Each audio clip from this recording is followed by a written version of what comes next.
My SIL told me that my wedding dress is the worst gown she has ever seen, but my brother's speech revealed her plans to ruin my wedding. My sister-in-law Courtney would not shut up about my wedding dress from the moment she saw it. "That neckline makes you look desperate for attention," she said during my fitting. "The lace looks like old curtains. Are you sure you want to wear something so dated?" This was my grandmother's dress that she'd worn in 1952, restored and altered to fit me perfectly. It meant everything to me, but Courtney acted like I'd picked it from a dumpster. She'd send me links to other dresses daily. "This would hide your arms better." Or, "This one would make you look less bottom-heavy." When I said I was happy with my choice, she'd sigh and say, "Some people just don't want to look their best on their wedding day." At my bridal shower, she told everyone she'd tried to help me find something more flattering, but I was too stubborn to listen. "I even offered to pay for a better dress, but she insists on wearing that old thing," she announced to 40 guests. My mother was furious but kept quiet to avoid drama. Courtney brought fabric samples to my bachelorette party, just in case you change your mind. We could still order something decent if we rush ship. She spent the entire night telling strangers at the bar about how I was making a huge mistake with my dress choice. "She's going to look back at photos and cry," she kept saying. The week before the wedding, Courtney called my photographer, told her to avoid full-length shots because the dress was unflattering, called my makeup artist to suggest heavy contouring to balance out what the dress did to my face, called the florist to recommend bigger bouquets to distract from the dress. They all called me confused and uncomfortable. She showed up to the rehearsal dinner with a garment bag. "I brought a backup dress just in case you come to your senses." It was this tight, revealing thing covered in sequins.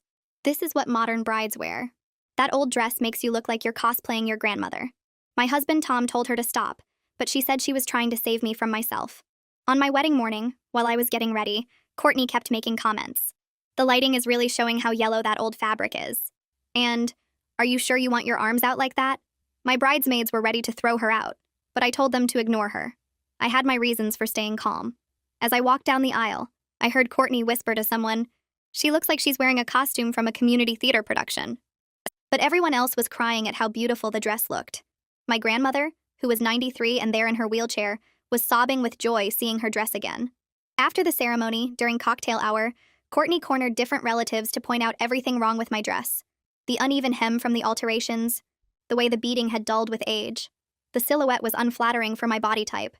She didn't know my cousin Jana was recording the speeches for my grandmother, who was hard of hearing. The reception was when things got interesting. Courtney had been married to my brother James for 8 years. Their wedding had been this massive, expensive affair where she'd worn a $20,000 designer dress that she talked about constantly.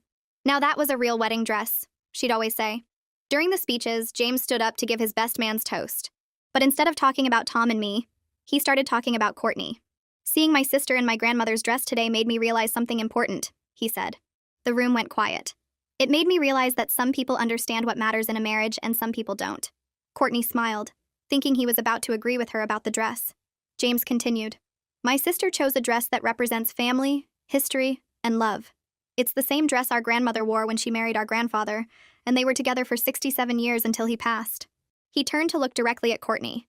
"My wife spent our entire wedding planning, obsessed with having the most expensive everything. The dress, the flowers, the venue. She said it was about making memories, but it was really about showing off." Courtney's face was turning red. "That $20,000 dress she never stops talking about? She wore it once. It's sitting in our closet in a bag that costs more than most people's rent. Meanwhile, my sister is wearing a dress that's been worn by the woman who taught us what love actually looks like." He pulled out an envelope.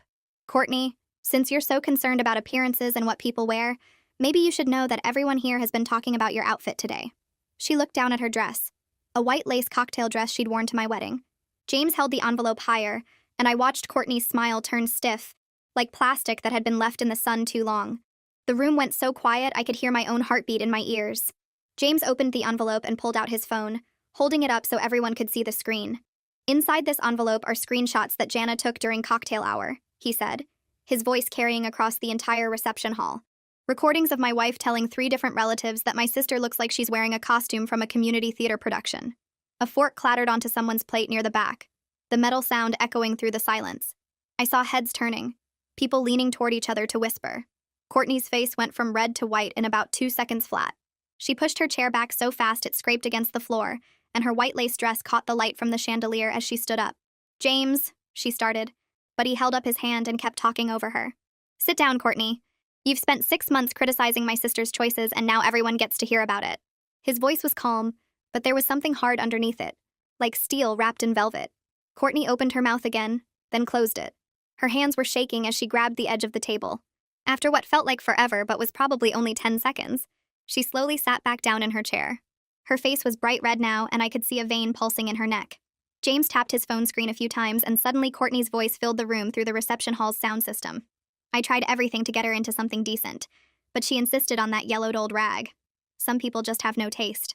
The audio was crystal clear, and I recognized the background noise from cocktail hour, the clinking glasses and low music. Several guests gasped out loud. I looked over at my mother and saw her hand fly up to cover her mouth, her eyes wide with shock. Two of my aunts at the next table were staring at Courtney like they'd never seen her before. Jana was standing near the DJ booth with her phone still in her hand, looking both nervous and satisfied at the same time. Tom's hand found mine under the table, his fingers warm and steady as they squeezed tight. James kept talking, his eyes scanning the room. My wife called the photographer, the makeup artist, and the florist to try to sabotage my sister's wedding because she couldn't handle that someone else's choices were different from hers.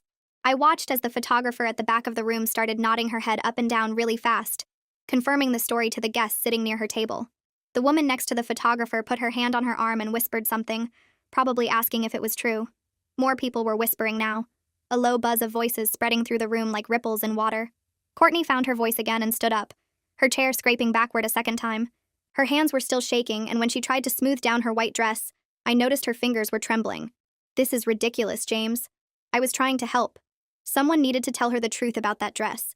But her voice cracked right in the middle, breaking on the word truth like it was too heavy to carry. Several guests were now whispering to each other and glancing back and forth between Courtney and me, their faces showing they were starting to understand what had really been going on. My bridesmaid Megan reached over from her seat and squeezed my other hand, the one Tom wasn't holding. James turned to look at Courtney, and I saw something on his face I'd never seen before when he looked at her. It was disappointment mixed with something harder, something that looked like he'd made up his mind about something important. You wore a white dress to my sister's wedding, Courtney. White. To someone else's wedding. And you think you were trying to help? The murmuring in the room got louder, people actually talking out loud now instead of just whispering. I saw guests who hadn't seemed to notice Courtney's dress before now staring at her outfit with their mouths hanging open. One of Tom's aunts actually pointed at Courtney's white lace cocktail dress, then covered her mouth with her hand like she couldn't believe what she was seeing. My grandmother wheeled her chair forward a little bit, the wheels making a soft squeaking sound on the floor. The room went quiet again, everyone turning to look at her. That dress your wife is criticizing was the dress I wore when I married the love of my life. We had 67 years together before he passed. Her voice was strong despite her being 93 years old, stronger than I'd heard it in months. She looked directly at Courtney, not blinking, not looking away. How many years do you think your marriage will last if this is how you treat family? The question hung in the air like smoke, and I saw several people at nearby tables wince at how direct it was. Courtney's face crumpled like paper being crushed in someone's fist. She grabbed her purse from the back of her chair, the metal clasp making a clicking sound. I don't have to listen to this. James, we're leaving. She said it like an order, like she expected him to jump up and follow her out. But James didn't move from his spot at the microphone. He just stood there, staring at her with that same disappointed look on his face. The seconds ticked by. 5, 10, 15. People were frozen in their seats, watching to see what would happen. Courtney's face went from angry to confused, to something that looked like panic as she realized James wasn't coming with her. James finally moved, but instead of walking toward Courtney, he set down the microphone on the head table and walked over to where our grandmother sat in her wheelchair. He knelt down beside her chair, one knee on the floor, and looked up at her face. I'm sorry, Grandma. I should have said something months ago when this all started. His voice was quieter now, meant for her but loud enough that people nearby could still hear. Grandmother reached out and patted his hand with her wrinkled fingers, then leaned down and said something too quiet for the rest of us to hear. I watched James's shoulders relax a little bit as he nodded, and I saw what looked like tears in the corners of his eyes. Courtney was still standing by her chair, her purse clutched against her chest like a shield. She looked around the room, probably trying to figure out if she should actually leave by herself or keep waiting for James. Her teenage daughter Savannah got up from her seat at the family table and walked across the dance floor toward me. She stopped next to my chair and bent down, her long hair falling forward as she whispered near my ear. I'm sorry my mom was so mean about your dress. You look really beautiful. The simple kindness from my niece made my eyes start to water, and I had to blink fast to keep from crying and ruining my makeup. I thanked Savannah quietly and squeezed her hand, not trusting myself to say more without crying. The DJ must have sensed the room needed a shift because upbeat music suddenly filled the space, something light and happy that made people start moving again. My Aunt Linda was the first one up, pulling my Uncle Mike onto the dance floor with a laugh that broke the heavy silence. Other guests followed, chairs scraping against the floor as they stood and stretched. My cousin from Tom's side came over and hugged me tight, whispering that the dress was stunning and she hadn't known about the family history. Then Tom's grandmother approached with her walker, moving slowly but determined, and she touched the lace on my sleeve with gentle fingers. She told me her own mother had sewn her wedding dress by hand in 1948, and she understood what it meant to wear something made with love instead of bought for show. More relatives gathered around, forming a small crowd near my chair, and they all wanted to know about the dress now. How old was it really? Did grandmother still have photos from her wedding? Had the alterations been difficult?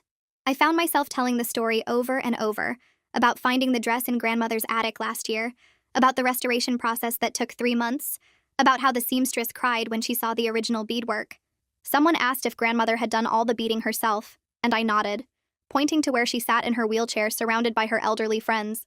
They were all leaning in close, examining something on the table in front of them, probably the photos I'd given her earlier. My mother's sister came up and apologized for not saying something at the bridal shower when Courtney was being cruel. She said she'd been shocked into silence but regretted it now. I told her it was okay, that I'd had my reasons for staying calm through all of Courtney's comments. Another aunt mentioned that she'd always thought Courtney was too focused on money and status, that it was nice to see someone prioritize meaning over price tags. The comments kept coming, warm and supportive, and I realized that Courtney's behavior had bothered more people than I'd known. They'd all just been waiting for someone to say something first. I glanced toward the exit and saw James standing near the door with Courtney. She was talking fast, her hands moving in big gestures, pointing back toward the reception hall and then at herself. Her face was red and her mouth was moving quickly like she was trying to explain or defend or maybe demand something. James stood with his arms crossed over his chest, his expression completely blank. He wasn't nodding or agreeing or even responding to whatever she was saying. Every few seconds she'd pause like she expected him to answer, but he just stood there looking at her with that same flat, disappointed expression. She grabbed his arm at one point and he pulled away gently but firmly, shaking his head. Her gestures got bigger and more frantic, and I could see even from across the room that she was getting desperate. She kept glancing back at the reception like she was worried about what people were thinking or saying. James said something short, just a few words, and Courtney's whole body went rigid. She stared at him for a long moment, her mouth open like she couldn't believe what she'd just heard. Then she grabbed her small clutch purse from where it had been tucked under her arm, turned on her heel, and walked toward the exit. She didn't look back at James or the reception or anyone. The door closed behind her with a soft click that I couldn't actually hear over the music, but somehow felt. James stood there alone for another minute, staring at the closed door, his shoulders rising and falling with a deep breath. When he finally turned around and walked back into the reception, he looked exhausted, but also lighter somehow, like he'd just set down something heavy he'd been carrying for years. Several people patted his shoulder as he passed, and he nodded at them with a small, tired smile. Tom appeared beside me and held out his hand. The DJ was playing our first dance song, the one we'd chosen months ago, and Tom pulled me onto the dance floor. His arms wrapped around my waist, and I rested my head against his shoulder as we started swaying to the music. The dress moved beautifully, the skirt flowing around my legs exactly like I'd imagined it would. Tom leaned down and whispered right next to my ear so only I could hear. His breath was warm against my skin, and his voice was full of admiration and a little bit of amazement. I laughed despite everything that had just happened, despite the drama and the tension, and Courtney storming out. Tom was right that James's speech had been incredible. But more than that, I realized the whole confrontation had made this day mean something deeper than just a pretty wedding. It had become about standing up for what matters, about family supporting each other, about choosing substance over superficiality. If everything had gone smoothly and Courtney had just kept her mouth shut and James had given a normal best man speech, this would have been a nice wedding. Instead, it became a day when my family actually took a stand for something real. Tom spun me gently, and the beading on the dress caught the lights, throwing tiny sparkles across the dance floor. Other couples joined us, filling the space with movement and laughter, and the mood shifted from tense to celebratory. My mother danced with my father nearby, and she caught my eye and smiled with tears on her cheeks. James danced with Savannah, his daughter looking up at him with obvious pride and relief. The song ended and another started, something faster, and suddenly everyone was dancing and laughing, and the reception felt like an actual party instead of a courtroom. Jana found me when I stepped off the dance floor to catch my breath. She had her phone in her hand and was scrolling through something, her face serious. She pulled me aside to a quieter corner near the windows where the music wasn't quite so loud. She held up her phone and showed me the screen, which displayed a list of audio files with dates and times. There were dozens of them, stretching back 6 months. Jana explained that she had about 45 minutes of recordings total, every single time Courtney had made a comment about my dress at family gatherings. Easter dinner when Courtney told everyone I was making a huge mistake. Mother's Day brunch when she brought fabric samples. The 4th of July barbecue when she cornered my bridesmaids to tell them they should talk me out of wearing the dress. Jana scrolled through the list, showing me dates I'd forgotten, moments I hadn't even known about because I wasn't there. She said James had asked her to document everything after the bridal shower incident, that he'd been building a case this whole time. I stared at the phone, stunned. My brother had been planning this confrontation for months, carefully gathering evidence, waiting for the right moment. Jana said he'd asked her to record today specifically because he knew Courtney would say something during cocktail hour, and he wanted proof. She'd been walking around with her phone recording, capturing Courtney's comments to different relatives. The audio clip James had played during his speech was just a small sample of what Jana had collected. I asked why she'd agreed to do it, and Jana shrugged, saying that someone needed to stand up to Courtney and she was tired of watching her tear me down. She offered to send me the recordings, but I told her I didn't need them. The point had been made. Courtney's behavior was out in the open now, and everyone knew exactly who she was. Mom found me near the cake table a little while later.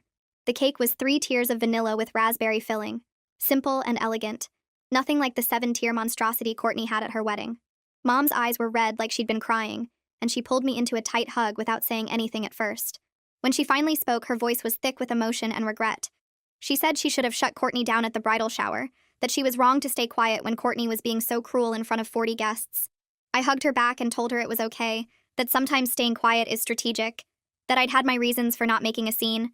Mom pulled back and looked at me with this fierce expression, shaking her head hard. She said no, that some things you don't stay quiet about, and family disrespect is one of them. She should have stood up for me when Courtney announced to everyone that she'd offered to pay for a better dress. She should have said something when Courtney brought those fabric samples to the bachelorette party. She'd been trying to keep the peace and avoid drama, but all she'd done was enable Courtney to keep attacking me. I squeezed her hands and told her I understood, that I wasn't angry at her, that everything had worked out the way it needed to. Mom wiped her eyes and said she was proud of me for staying true to what mattered, for not letting Courtney bully me into changing my choice. She touched the lace on my shoulder and said I looked exactly like grandmother had in the old photos, beautiful and confident and completely myself. James appeared next to Tom and me while we were standing near the cake, waiting for the photographer to set up for the cutting photos. He looked nervous, shifting his weight from foot to foot, his hands shoved in his pockets. He cleared his throat and said he needed to apologize for making a scene at our wedding. He said he just couldn't let Courtney get away with it anymore, especially after she'd worn white. Tom shook his head and put a hand on James's shoulder, telling him there was nothing to apologize for. I agreed, saying that his speech actually made me feel more supported than I'd felt in years. All those months of Courtney's criticism, all those little digs and comments and suggestions that I was making a terrible choice, they'd made me feel alone even though I knew I was right. Having James stand up publicly and validate my choice, having him call out Courtney's behavior in front of everyone, it meant everything. James looked relieved and some of the tension left his shoulders. He admitted he'd been planning the speech for weeks, working on exactly what to say, how to say it. He'd been scared to actually go through with it, worried about what it would mean for his marriage. But seeing Courtney in that white dress had been the final straw. Tom asked if James was okay, if he needed anything, and James said he was fine. Tired, but fine. He glanced toward where Savannah and Nolan were sitting with some other kids, eating cake and laughing. He said he'd deal with whatever came next, but he couldn't regret standing up for what was right. Grandmother called me over to her table with a wave of her wrinkled hand. Several of her elderly friends were sitting with her, women I'd known my whole life as her bridge club and church group. They were all leaning forward in their chairs, looking at me with bright, interested eyes. Grandmother told me to show them the beading on the bodice, that she'd done all of it by hand in 1952. I moved closer and turned slightly so they could see the intricate pattern of tiny beads sewn into the lace. The beads formed delicate flowers and vines that ran across the bodice and down the sides, each one placed with careful precision. Grandmother's friends reached out with gentle, careful fingers to touch the beads. They made soft sounds of appreciation, ooh and ah, commenting on how tiny the beads were and how steady Grandmother's hands must have been. One of them, a woman named Margaret who'd known Grandmother since they were girls, said that nobody makes dresses like this anymore. She said it was real craftsmanship, the kind of work that took patience and skill and love. Another friend asked how long the beading had taken, and Grandmother said 3 months of working every evening after dinner. She'd wanted her dress to be special, something she'd made herself, something that would last. The women nodded in understanding, and one mentioned that she'd sewn her own wedding dress too, back in 1950. They started sharing stories about their weddings, about homemade dresses and small ceremonies and marriages that had lasted 40, 50, 60 years. I stood there listening, surrounded by these women who'd built lives on substance instead of show, and I felt connected to something bigger than just my own wedding day. Savannah approached me carefully, like she wasn't sure if I'd want to talk to her after everything with her mother.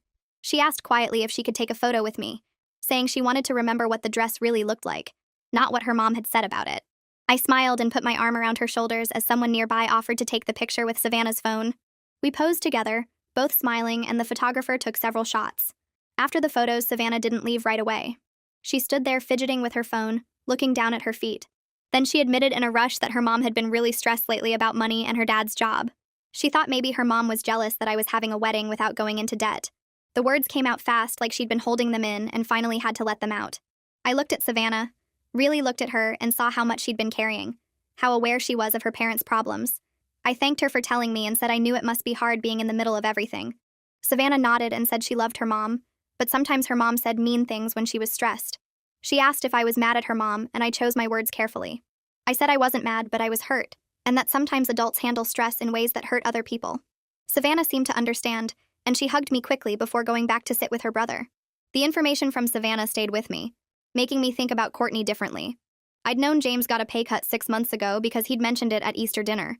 That was right when Courtney's criticism had intensified, right when she started sending me dress links daily and calling my vendors. Her comments about expensive dresses and better choices might have been less about my actual dress and more about her own financial regrets. Maybe she was looking at the $20,000 she'd spent on her designer dress, money that was now just sitting in a garment bag in their closet, and realizing they could have used that money for something practical. Maybe watching me have a meaningful wedding without going into debt made her confront choices she'd made 8 years ago. It didn't excuse her behavior, didn't make the months of criticism okay, but it added context that made her seem more human and less like a villain. She wasn't just being cruel for the sake of being cruel. She was projecting her own fears and regrets onto my choices. Understanding that didn't change what had happened, but it did soften something inside me, made me feel less angry and more sad for her. The evening moved forward and I found myself near the dessert table when Nolan came running up. He was 10 years old with chocolate cake smeared on his cheek and that open, honest expression kids have before they learn to hide their feelings. He asked me directly why everyone was mad at his mom. I froze for a second, trying to figure out how to explain adult conflicts to a child who just wanted his family to be okay. I knelt down so I was at his eye level and said that sometimes grown-ups disagree about what's important. His mom and I have different ideas about weddings, about what makes them special. I told him that his mom thought expensive things were important, and I thought family history was important, and sometimes when people have different ideas, they argue. Nolan thought about this for a minute, his face serious. Then he asked if I was still his aunt, and I said of course, always. He seemed satisfied with that answer, and asked if he could have another piece of cake. I laughed and said yes, and he ran off toward the dessert table. The crisis apparently resolved in his mind. I watched him go and wished adult problems could be solved so easily, with simple explanations and permission to eat more cake. I watched Nolan disappear into the crowd of relatives near the cake table, his crisis solved with such beautiful simplicity that I felt a pang of envy. Adults couldn't fix their problems with explanations and permission for dessert. Tom's parents found me a few minutes later, his mother approaching with her purse over her shoulder and his father's coat draped across her arm. She took both my hands in hers, squeezing gently, her eyes warm and sincere. Her words about the dress being stunning and the story making it more beautiful settled something inside me that I hadn't realized was still unsettled. I thanked her, meaning it completely. Grateful that my new in-laws understood what wearing grandmother's dress represented to me. They left with hugs and promises to see us before the honeymoon, and I felt lucky to be joining their family. The reception was winding down now, guests trickling toward the exits in small groups, the energy shifting from celebration to tired contentment. I spotted grandmother sitting alone at her table, her wheelchair positioned so she could watch the remaining dancers, and I made my way over to sit beside her. She patted the chair next to her and I sank into it, kicking off my shoes under the table with relief. She started telling me about her wedding day in 1952, her voice soft but clear, describing how simple everything had been compared to modern celebrations. No elaborate decorations or expensive venues, just family and friends in a small church with homemade food at the reception afterward. Her eyes got distant with memory as she described how happy she'd been despite the simplicity, how none of the material things mattered when she was marrying the man she loved. She turned to look at me directly, her hand finding mine on the table. Her next words about the dress not making the marriage hit me hard, the truth of them settling deep in my chest. She explained that her happiness with grandfather came from respecting each other and working as a team through all the years, through arguments and struggles and joys. That foundation of respect and teamwork was what lasted through 67 years, not the dress or the flowers or the venue. I squeezed her hand, feeling tears prick my eyes again, understanding that she was giving me the real gift tonight, not just the dress, but the wisdom that came with it.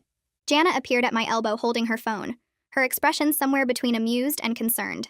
She showed me the screen, revealing a string of text messages from various family members, all asking for copies of the recordings she'd made. Linda wanted to know exactly what Courtney said at Easter dinner. Mike was asking about Thanksgiving comments. 3 cousins were requesting the full cocktail hour footage.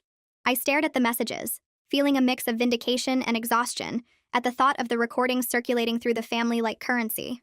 I told Jana to delete everything, my voice firm despite my tiredness. The point had been made tonight, publicly and clearly, and I didn't want to fuel more family drama by letting those recordings spread.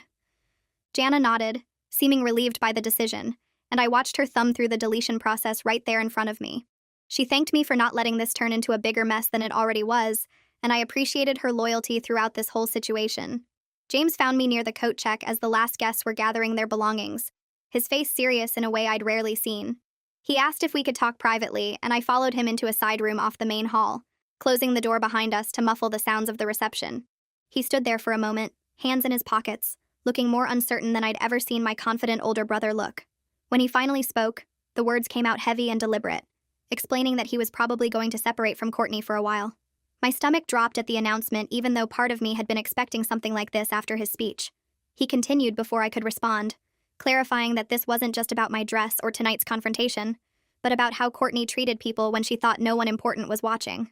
He'd been noticing patterns for months, ways she spoke to service workers and family members, how she valued appearances over authenticity in every aspect of their lives.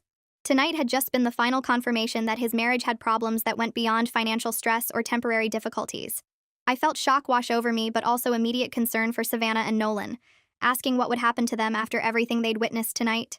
James's face softened when I mentioned the kids, and he explained he'd been thinking about this decision for months, not making it impulsively based on one dramatic evening.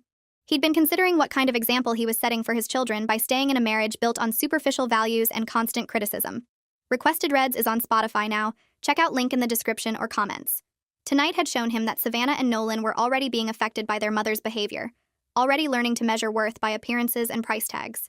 He thought separating might actually be healthier for them in the long run than watching their parents pretend everything was fine.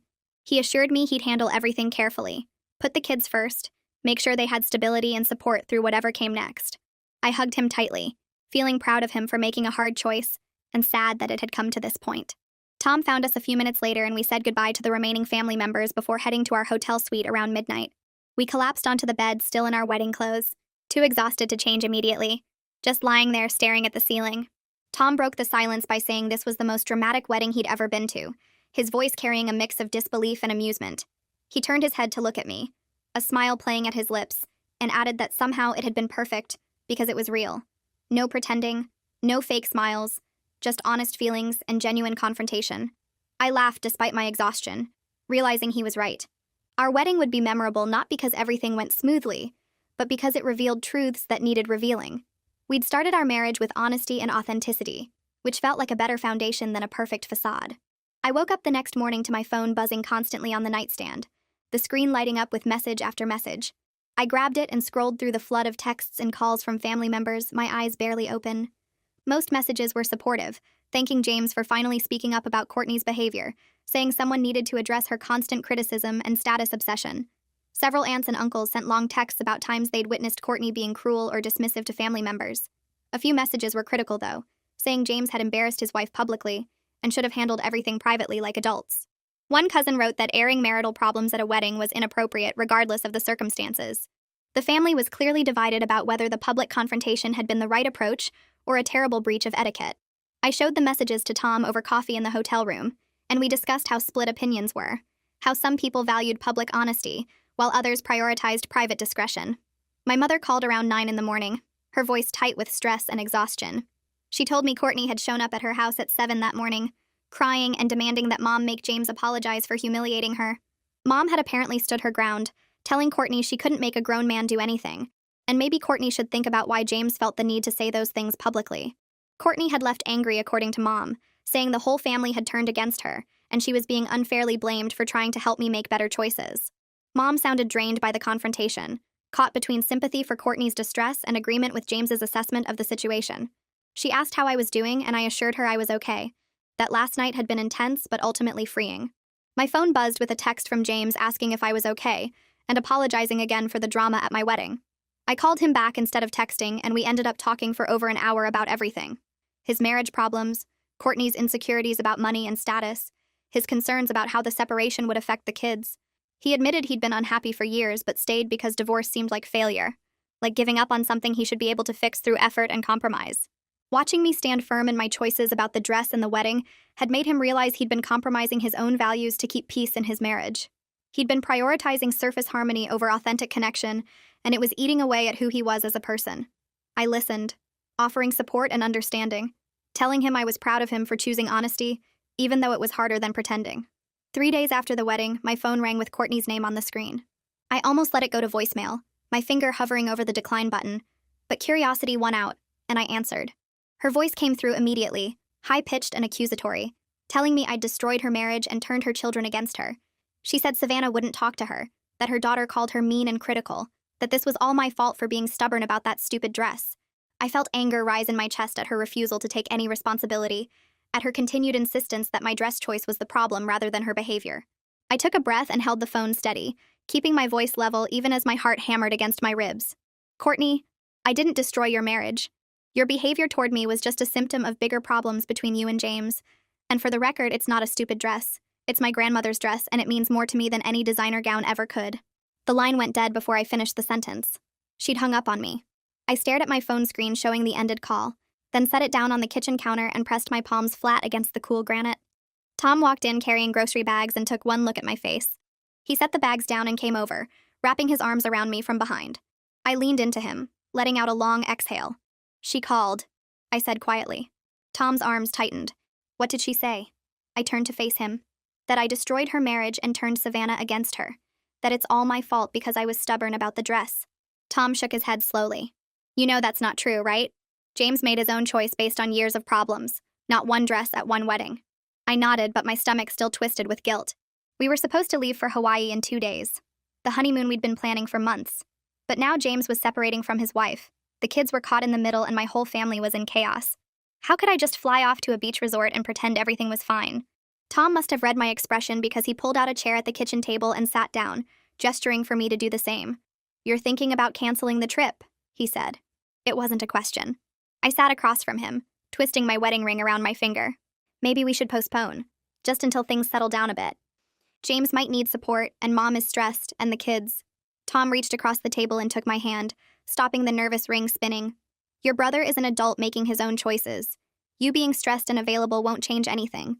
He has his own apartment, his own lawyer, his own path to figure out. We can't fix his marriage. I wanted to argue, but Tom kept going. We've been planning this honeymoon for 8 months. We both took time off work. The resort is paid for. And more importantly, we deserve to start our marriage with time for just us, not jumping straight into family crisis mode. He squeezed my hand. James would tell you the same thing if you asked him. I knew Tom was right, but it still felt wrong to leave. Like I was abandoning everyone when they needed me most. But what would staying actually accomplish? I couldn't make Courtney take responsibility for her actions. I couldn't make James's separation easier. I couldn't fix years of marriage problems in a few days. Tom stood up and started unpacking the groceries, giving me space to think. I watched him put away milk and bread and vegetables, these simple domestic actions that represented our new life together. This was what mattered. Building our partnership, not getting sucked into drama that wasn't ours to solve. My phone rang again and I jumped, but this time it was grandmother's number on the screen. I answered immediately. Hi, Grandma. Her voice came through warm and familiar. Hello, sweetheart. I was hoping you could visit before you leave for your trip. I have something I want to show you. I agreed to come by that afternoon and hung up feeling both curious and concerned. Grandmother didn't usually ask for visits with such purpose behind them. Tom drove me over to her house a few hours later, the small brick ranch where she'd lived since grandfather died 5 years ago. She was sitting in her favorite armchair by the window, surrounded by old photo albums spread across the coffee table and side tables.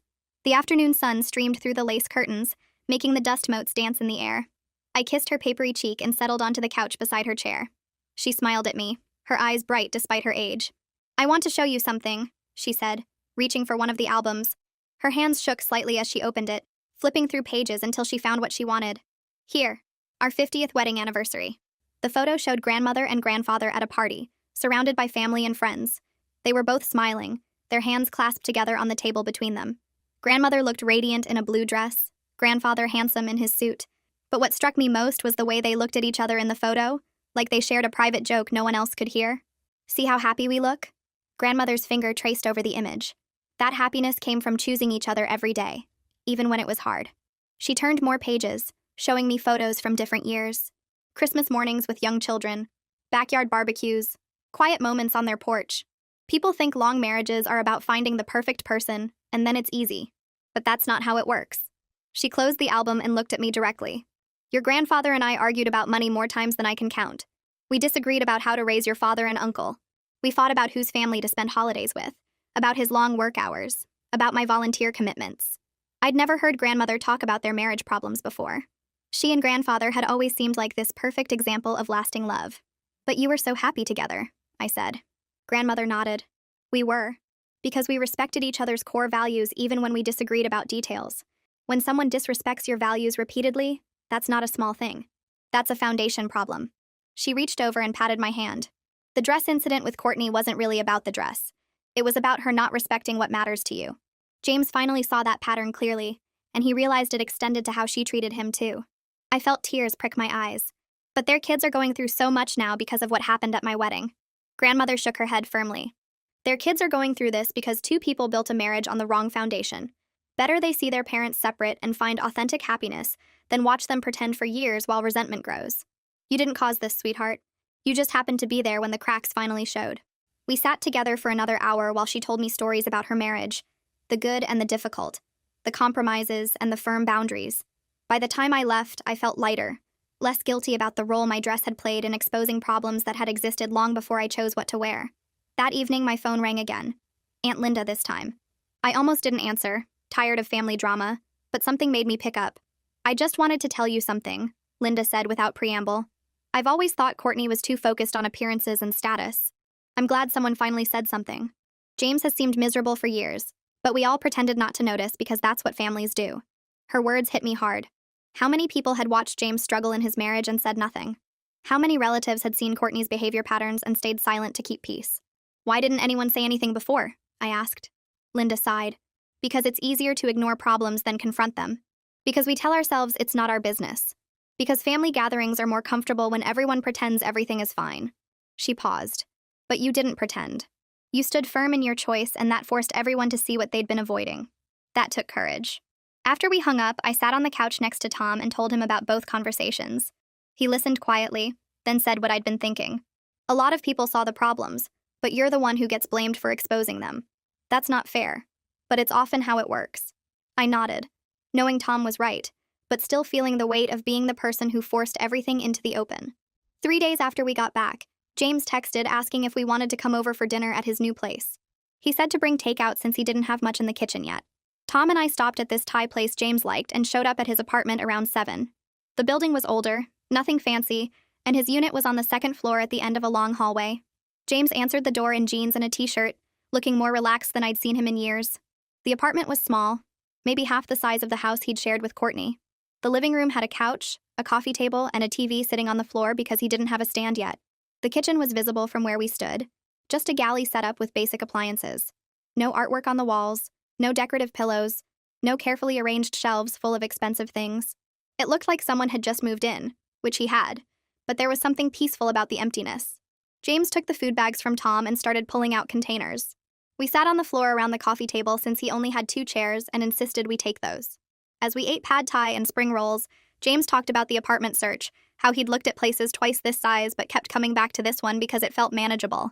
Courtney would have hated it, he said. No granite countertops, no walk-in closets, no impressive address to mention at parties. But sitting there with borrowed furniture and takeout boxes, he seemed lighter somehow, like he'd put down something heavy he'd been carrying for years.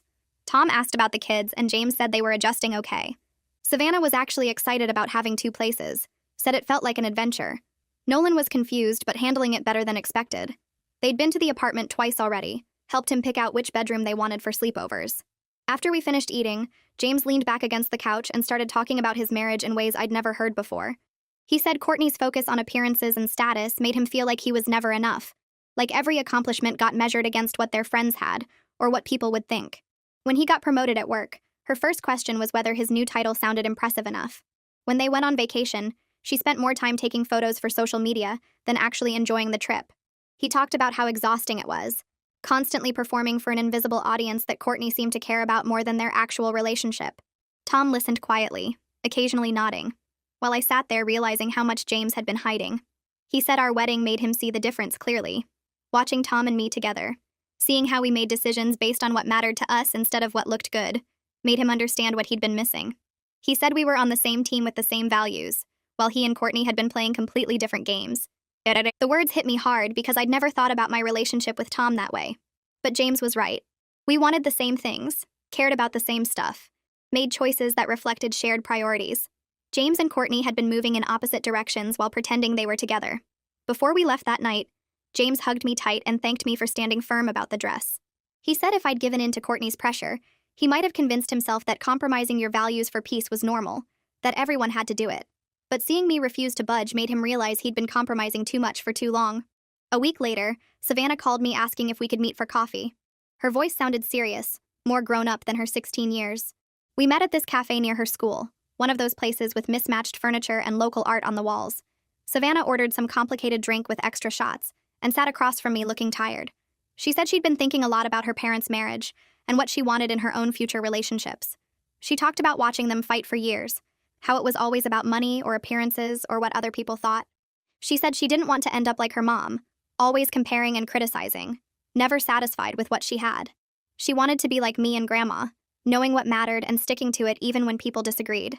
I felt my throat tighten listening to her, this teenager who'd watched her family fall apart and was already trying to learn from it. But I also didn't want her to completely hate Courtney, to only see the bad parts and miss the complexity. I told her that her mom had good qualities too. She was organized, determined, hardworking. She could plan events that ran perfectly, manage complicated schedules, get things done that other people gave up on. Sometimes people's strengths became weaknesses when they got applied to the wrong things. Courtney's drive and attention to detail were great for her job, but when she turned that same intensity toward controlling how everyone else lived, it became destructive. Savannah nodded slowly, seeming to think about this. She said she knew her mom wasn't all bad, that there were good memories mixed in with the difficult ones, but she also said it was hard to remember the good parts when the bad parts had gotten so loud. We talked for another hour about relationships and values and how to know what really matters. By the time we left, Savannah seemed a little less burdened, like talking it through had helped her sort out her feelings. 2 weeks after the wedding, Mom hosted a small family dinner at her house.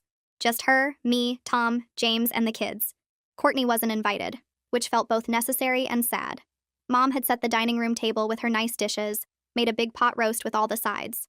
Nolan ran around showing Tom his new video game while Savannah helped carry food to the table. During dinner, we talked about upcoming holidays and how to handle family gatherings with James and Courtney separated. Mom suggested alternating holidays, making sure the kids got time with both parents without forcing James and Courtney into the same room. James said Thanksgiving was coming up in a few months, and he wanted to start thinking about it now, rather than waiting until the last minute. Everyone agreed that the kids' comfort came first, that we'd keep adult drama separate from family celebrations. Savannah looked relieved when we said that, like she'd been worried we'd force her to pick sides or referee between her parents. Halfway through dinner, Nolan put down his fork and looked at me with those big, serious eyes kids get when they're about to ask something important. He asked if I was mad at his mom. The table went quiet, and I could feel everyone watching me, waiting to see how I'd handle it. I chose my words carefully, keeping my voice calm and gentle. I told him I wasn't mad, that his mom and I just saw things differently. Sometimes adults disagreed, and that was okay. What mattered was that everyone in this family loved him and Savannah very much, that nothing between the grown-ups changed how much we cared about them. Nolan seemed satisfied with that answer and went back to his food, asking Tom about the video game again. Mom caught my eye across the table and smiled, a small nod that said I'd done okay. After dinner, while Mom and Savannah cleared dishes, James pulled me aside in the kitchen. He said handling Nolan's question like that meant a lot, that he'd been worried about how to help the kids process everything without turning them against their mother. I told him the truth, that I wasn't trying to be a saint. I just genuinely didn't want the kids caught in the middle of adult problems they didn't create. Over the next few weeks, Tom and I started settling into married life for real. The wedding drama faded into the background as we focused on building our future together. We spent weekends looking at houses, talking about which neighborhoods we liked and what we could afford. Tom wanted a garage for his tools, and I wanted a yard for a garden. We talked about career goals, whether I should apply for that promotion at work or wait another year. We talked about maybe having kids someday. Not right away, but eventually. The dress incident felt like it was becoming family history rather than a fresh wound, something that had happened and mattered, but wasn't defining our daily lives anymore. We framed one of the wedding photos and put it on our bookshelf, me in Grandma's dress with Tom's arm around my waist, both of us laughing at something someone had said right before the photographer clicked. Looking at it made me happy instead of stressed, which felt like progress. 6 weeks after the wedding, James called while I was making dinner. His voice sounded tired but certain when he told me he'd filed for divorce. He said he'd tried counseling with Courtney, gone to 3 sessions with a therapist who specialized in marriage problems. But Courtney spent the whole time insisting everyone else was wrong, and she was just trying to help. She couldn't see how her behavior affected people, couldn't accept that her constant criticism and focus on appearances had damaged their relationship. The therapist finally told them that counseling only worked when both people were willing to examine their own behavior, and Courtney wasn't there yet. So James filed the papers, hired a lawyer, started the legal process of ending an 8-year marriage.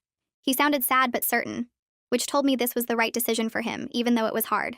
The next day, I got an email from Courtney. The subject line just said, "You need to read this," and I almost deleted it without opening.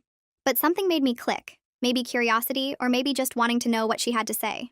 The email was long, at least 3 pages of single-space text. It started with blame, saying I'd destroyed her family by being stubborn about a dress. Then it moved into justification, explaining how she'd only been trying to help me look my best, how she had experience with weddings and knew what worked. Toward the end, there was a tiny bit of acknowledgement that maybe she'd come on too strong about the dress. She didn't actually apologize, didn't say she was sorry for calling my vendors or wearing white or any of the specific things she'd done. But she did say she didn't mean to cause problems, that she never wanted things to end up this way. It wasn't the accountability I'd hoped for, but it was something, a small crack in her wall of defensiveness. I showed the email to Tom that night, reading parts of it out loud while we sat on the couch. He listened to the whole thing without interrupting, then said what I'd been thinking. Responding would just restart the conflict cycle. Courtney wasn't ready to really hear me, wasn't at a place where she could accept feedback or take responsibility. I didn't owe her emotional labor right now, didn't have to educate her or help her understand. Maybe someday, but not today. Tom's support in setting that boundary made me feel secure in our partnership, knowing he had my back even when the easier path might be to smooth things over. I closed the email without responding, moved it to a folder in case I needed it later, and let it go. 2 weeks after I closed that email, Mom called early one morning. Her voice sounded tight and worried when she told me Grandma had fallen in her kitchen the night before. Nothing broken, just a bad bruise on her hip and some scrapes on her arm, but the paramedics took her to the hospital anyway because of her age. Mom said Grandma was stable and resting, but they wanted to keep her overnight for observation. I threw on clothes and drove straight to the hospital, my hands gripping the steering wheel too hard. Tom met me there after his morning shift, finding me in the waiting room staring at nothing. When they finally let us back to see her, Grandma was sitting up in bed looking annoyed at all the fuss. She waved away my concern and said she'd just gotten dizzy reaching for a coffee mug, that it was nothing serious. But seeing her in that hospital bed with an IV in her thin arm made something click in my brain. She was 93 years old. She wouldn't be here forever, no matter how much I wanted to believe she was invincible. I sat in the chair next to her bed and took her hand carefully, avoiding the tape holding her IV in place. The words came out before I really planned them, thanking her again for the dress and for showing me what a real marriage looked like. She squeezed my fingers with surprising strength and smiled at me with those clear blue eyes. The dress had been through quite a journey, she said. It saw her through 67 years with Grandpa, all the good times and hard times, and now it was helping me start my own marriage. Maybe someday I'd pass it to my daughter or niece, she added, and the dress would keep going through the family. That idea hit me hard, thinking about the dress continuing for generations, carrying all that history and love forward. My eyes got wet and I had to look away for a second. Grandma patted my hand and told me not to cry, that she was fine and would be back home tomorrow. The doctors released her the next afternoon with instructions to use a walker for a few weeks and be more careful.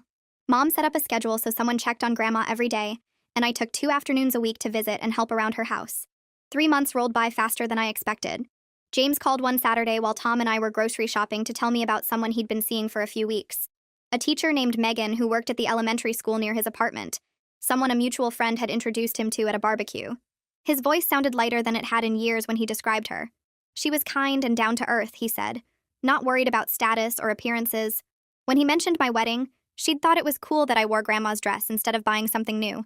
She said it showed I knew who I was and didn't need validation from anyone else. That comment made James realize how different Megan was from what he'd been living with for 8 years. I met her 2 weeks later when James brought her to a family dinner at Mom's house.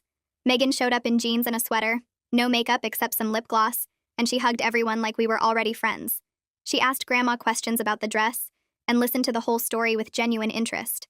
By the end of the night, even Mom was smiling and relaxed around her. Tom whispered to me while we were doing dishes that James looked happier than he'd ever seen him. November came and Tom and I decided to host Thanksgiving at our apartment. We invited James, Megan, the kids, my parents, and Grandma. The space was small, but we made it work, squeezing a folding table next to our regular dining table and borrowing chairs from neighbors. Courtney had the kids for Christmas this year as part of the custody arrangement, so Thanksgiving was our holiday with them. Savannah arrived early to help me in the kitchen, chopping vegetables while I prepped the turkey. She seemed more relaxed than she'd been at the wedding, less tense around the shoulders. While we worked, she told me she was glad her parents had separated. It was hard sometimes, going back and forth between houses and dealing with her mom's moods, but both her parents seemed happier now. Her dad smiled more, and her mom had stopped the constant criticism, at least around the kids. Nolan ran around the apartment with too much energy, excited about the food and the family gathering. Grandma sat in the best chair directing traffic and telling stories about Thanksgivings from decades ago. When we finally sat down to eat, the table was crowded and loud with conversation. Mom stood up with her wine glass and the room got quiet. She proposed a toast to family that supports each other's choices, even when those choices are different from what we might pick for ourselves. To respecting what matters to each person, instead of forcing everyone into the same mold. And to me, she said, for teaching everyone a lesson about staying true to yourself even when people push back. Everyone raised their glasses, and I felt this wave of gratitude wash over me. The family had changed shape over the past few months, but it felt more honest now, more real. Early December brought a package to our door. The wedding photos had finally arrived after weeks of editing and processing. I spread them across our coffee table and just stared for a while. The photographer had captured everything perfectly. The delicate beading on the bodice caught the light in dozens of shots, showing the intricate handiwork Grandma had done in 1952. The way the dress moved as I walked down the aisle, the elegant lines of the silhouette, the vintage lace that looked soft and romantic instead of old and dated. There were close-ups of details I'd never really noticed before.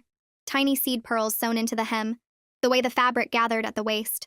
Photos of me and Grandma together at the reception, her face full of joy and tears, my hand on her shoulder as we looked at each other. I spent an entire evening going through every image, reliving the day without all the drama Courtney had tried to create. Tom came home from work and found me surrounded by photos, and we went through them together, picking favorites for frames and social media. I decided to make a special album just for Grandma, filled with close-ups of the dress and photos of us together. It took me 3 days to arrange everything perfectly, adding little notes about what was happening in each photo and which parts of the dress she'd worked on herself.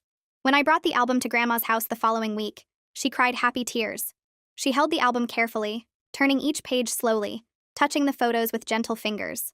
This was exactly how she remembered the dress looking on her wedding day, she said. I'd honored its history while making it my own, adding my own story to the dress without erasing hers.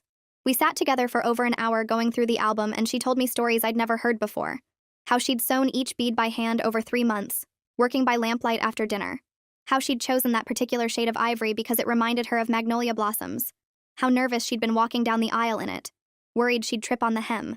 Her grandfather had walked her down the aisle because her father had passed away 2 years earlier, and she'd cried through the whole ceremony. Hearing these stories made the dress feel even more precious, like I was carrying not just fabric and beads, but actual memories and moments from her life. A few days before Christmas, James called with an unexpected message. Courtney had reached out to him asking if I'd be willing to meet her for coffee. She wanted to talk, he said, though he wasn't sure exactly what about. I felt my stomach tighten at the idea. Part of me wanted to just say no and avoid the whole situation.